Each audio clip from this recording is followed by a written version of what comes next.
is 8 o'clock on the dot on a Saturday morning. It is November the 12th. Rise and shine. Good morning to you. I'm first warning meteorologist Eric Burris. This is Coffee Talk. We get together 7 days a week to chat about what's going on in the world of weather, hopefully getting your day started off updated and hopefully getting your day started off on a bright note. Not necessarily bright outside right now. Here's a look from our one of our traffic cameras. This is I-4 over at mile marker 65, and yeah, it's a little foggy out that way. Let's head over to, let's try the beach line. See what's, yeah, maybe. Camera loading, all right, kind of foggy there. Let's head over to the 528. See what's doing out this way. Yeah, you're kind of getting the idea. We're checking out and seeing what's doing. This is the 520 over at Cox. See, oh, actually that's 95 southbound. Let's head over to 520 at Cox. Let that load for a second. Maybe. Okay, well, camera's not necessarily doing what it's supposed to do, but you get the idea. It is foggy in many spots. Now we come to our actual weather cameras, and you kind of can see what's doing here. Winter Park, foggy. Downtown Orlando, foggy. World Center, foggy. Tavares, foggy. New Smyrna Beach, there it is. The sun will come out today. That's right, it's beautiful. So some fog around. I do want to mention that we do have dense fog advisories in effect for just about all of Central Florida. Those dense fog advisories go through about, well, it says 8 o'clock, but I guess it's 9 o'clock. Well, one of the areas, Marion was 8 o'clock, the rest is 9 o'clock, so you get the idea. Let's look at some of these visibility numbers, if I can find that product. There it is. Anything less than a mile is pretty much impactful, okay? So Orlando International Airport at 1 mile visibility. There you go. We're sitting at about half mile in Leesburg, half mile in Claremont, down to near nothing at the Kissimmee Gateway Airport. And, you know, that's where so many are going to be heading today, not the airport, but that area. The tourist district, quarter mile over in Ocala and a half mile in Palm Coast. So yeah, that's a thing. Let's look over to Orlando International Airport because they have issued a ground stop for flights, and we've started to see these delays building. Now, what's a ground stop? A ground stop means that flights that are supposed to be taking off are basically having their IFR clearances held. It's the FAA's way to say, well, we've already got flights inbound. We're not necessarily able to get the volume that we thought that we would get, you know, a normal operation. So they're stopping some additional inbound flights. And as such, we're starting to see those delays. So it's not a ton yet. The airport's still relatively quiet. 17 delayed flights, 198 on time. So hopefully we'll be able to get that fog burning off, and as it clears out, we'll be able to get those flights back on time. Temperatures out the door, very comfortable. 68 in Orlando, 68 degrees in the Villages, 64 in Ocala, 69 in Daytona Beach. So where are we going from here, my friends? It is going to be a beautiful, beautiful day. We're headed to oh, look at that. The ground stop was just canceled, literally as I'm sitting here talking to you. So good stuff. I like that. So yeah, we're good. We're good. Just have to kind of slow down operations at the airport, okay? 82 degrees, 1 o'clock, 85 degrees, our 3 o'clock temperature, and there's a 10% mention of a few passing showers. Seeing a lot of people talking about it, so I want to make sure to address it. We have heard quite a few people talking about sonic booms that were heard this morning. We even actually got video of it that we were airing on WESH 2 News Sunrise this morning. And while we've heard no confirmation, the timeline lines up with the return of Boeing's X-37 orbital test vehicle. Now, we'll wait for word from the military. I will tell you, I remember the last time this thing came in, it startled so many people because it was just sonic booms out of nowhere. It was on like a Saturday morning. And so it makes sense. Now, shuttle era folks will all remember the Space Shuttle Orbiter landing over at the Shuttle Landing Facility, aptly named. And because of that, we got the sonic booms across Central Florida.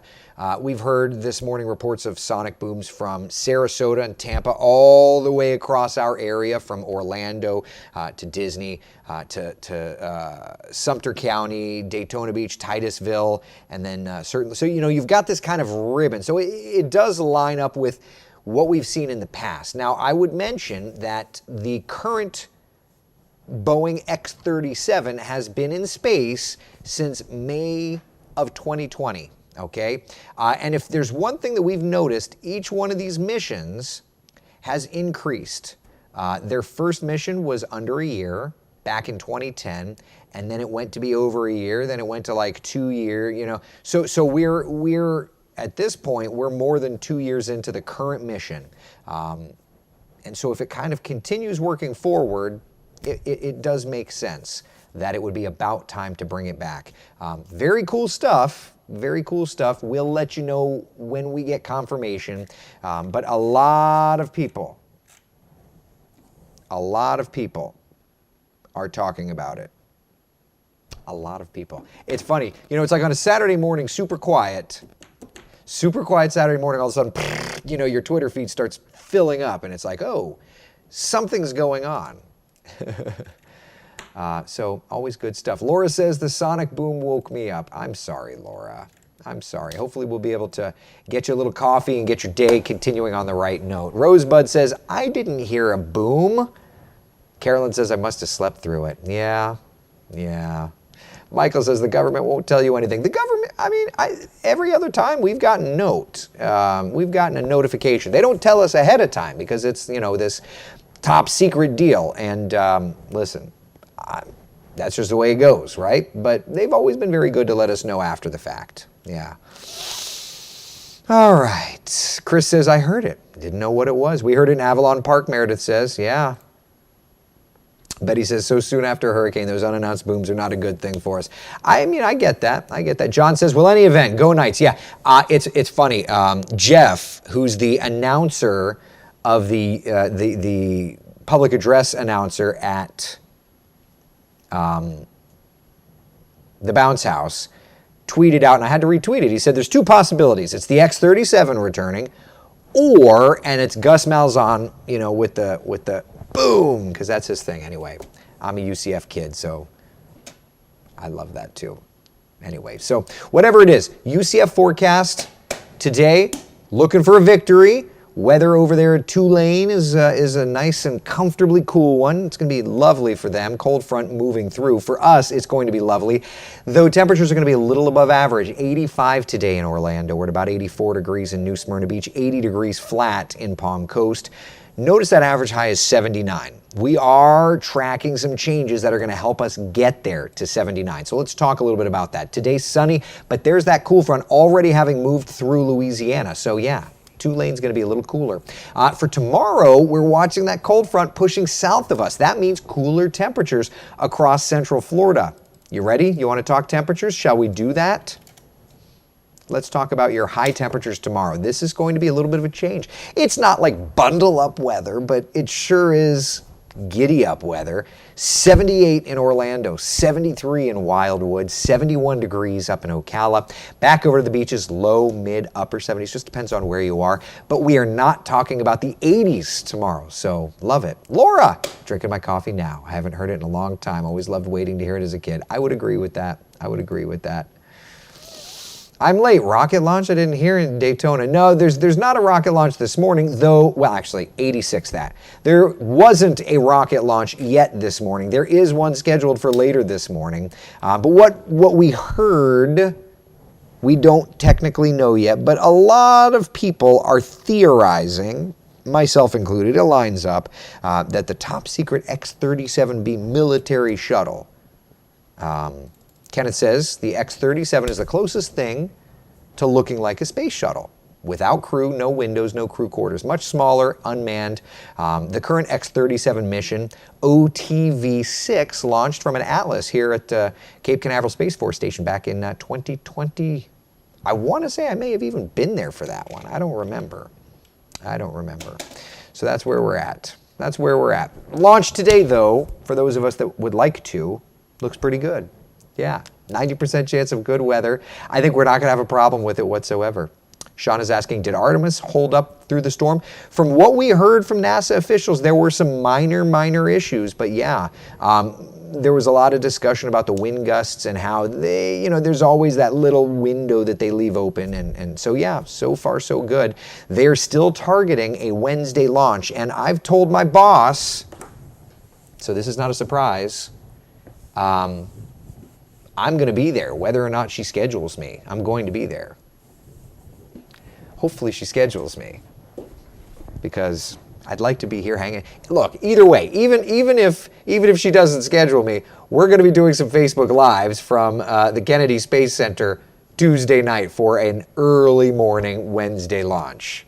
Yeah, that's Artemis. And we'll have a launch forecast for you shortly. Our friends over at the 45th, excuse me, I almost said their old name, Space Launch Delta 45, the launch weather officers will be putting out their forecast shortly. I would suspect that the weather is going to be fantastic for Artemis. So we'll continue to monitor that.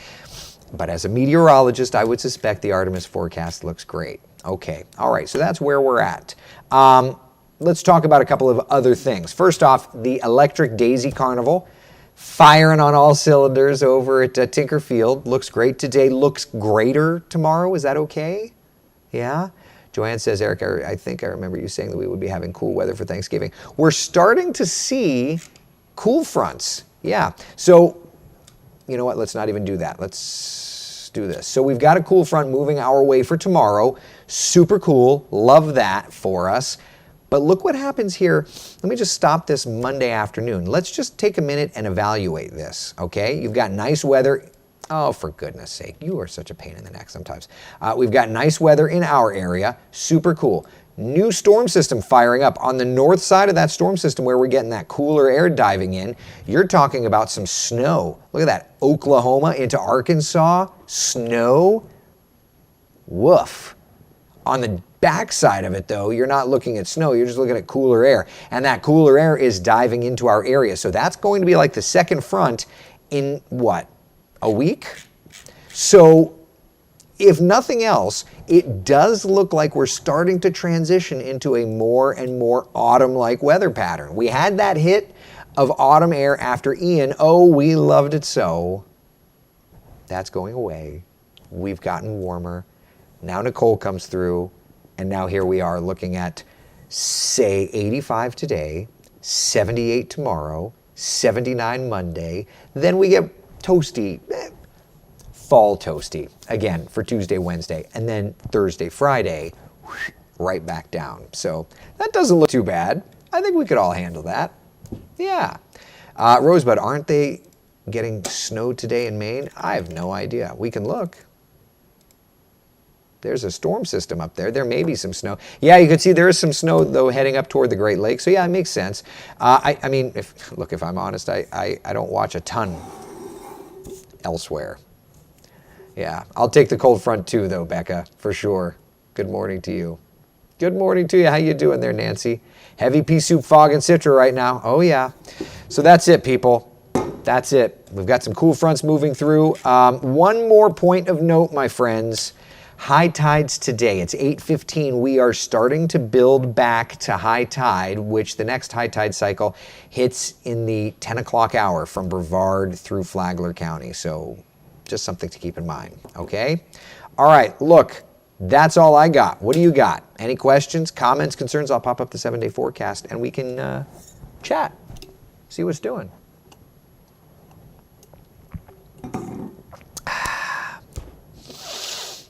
See here, long question coming, Anthony says. Woo, all right. Question from Anthony. Obviously, Nicole's an indicator for next year. However, it appears that the combination of the gyre and the high pressure coming down from New England is an uncommon combo, especially that time of year. If that high pressure was way north, Nicole would never have had that path to Florida. That being said, if the LRC pans out, would these unusual combinations come together again, or can a repeat storm just stay out to sea because of the high pressure location that time of year? If you're willing to give up your opinion this early. No, absolutely, Anthony. And if you follow our long-range forecasting, then you'll have an idea of what he's asking. If not, this may be inside baseball. I would say this, Anthony, the nice thing about scheduling our hurricane forecast to be issued on March the 1st is that we've got the opportunity to watch a couple of different versions of the cycle. It's always going to want to go especially where it peaked its intensity. So where did it peak its intensity? It peaked its intensity like around the Bahamas, and then kind of move toward us. So I would say that there's probably going to be 3 versions of that storm system recycling next hurricane season. And you'll probably see one will be weak, one will probably recurve and want to stay out to sea, and then you'll probably have one that'll get us. So, all in all, I think it's going to be one of those cases where that is going to be, thus far, the signature part of the pattern. That's the, that's going to happen part of the pattern, right? So, whether or not it hits us every time, I think in the wind, I have an idea on pattern duration, I think. And so, oh my goodness, excuse me. And so we'll see how this plays out. But yeah, those are going to be a little different, right, Anthony? Each time you have to take into account seasonal adjustments, but I would say that more than likely you'll have a version of it come through. Now, maybe it comes west coast and loops through Florida. That's what we saw. Charlie was a west coast. The same part of the pattern that year was Jean that came in east coast and recurved. So, seasonal adjustments do play into this. Yeah, so there's a lot of research, and I've been busy with hurricane stuff, so I haven't had the opportunity to do the research, but yeah, that's all going to be discussed on our hurricane season forecast. But I'm ready to get some sleep after this storm. Today is, oh my God, I'm so sorry. Today is day 8 for me. I think I'm going to work a 12-day work week. That's the way it goes. Listen, I'm not complaining. It's just like all of us. I think we're all tired. The storm just beats us up, So we just roll through. But once I get some sleep, I can tell you that I will continue my LRC work. I did see somebody, and I can't remember who, but I did see somebody asking about the tropics. Are there any other things to track out there? And the answer is absolutely, without a shadow of a doubt, no, there is nothing. The closed sign is up in the Atlantic. No development anticipated over the next 5 days' time. I'm just hoping that will continue for the next 6 months' time. That's where I'm at. I'm sorry that the yawning is contagious, Rosebud. Oh, I need to drink. I need to switch. We're too close for water. I'm switching to coffee. All right, that's where we're at. Okay, so any questions, any comments, any concerns, anything? Laura says, we love a closed sign in the Atlantic. Oh, me too. Yeah. No other systems to develop. That's good. We'll keep it that way, hopefully. All right, I'm tired. I'm done, I think, people. Love you, mean it. Listen, be the sunshine in someone else's day. Thank you for hanging out for Coffee Talk. We will continue to track things through the day on the Facebook and the Twitter and all that fun stuff. But in the meantime, be the sunshine in someone else's day. And if you were heavily impacted by Nicole, our thoughts are with you. Our prayers are with you. Hopefully, you will take care of everything that needs to be taken care of and come back better. If you made it relatively unscathed, help a neighbor. Help a friend that needs the help. Donate to organizations like the American Red Cross or the Salvation Army, folks that do really good things in our community. All right, that's all I've got. Be the sunshine in someone else's day. Thank you so much for hanging out for Coffee Talk. I will see you live on TV and, of course, tomorrow morning for Coffee Talk at 8 o'clock.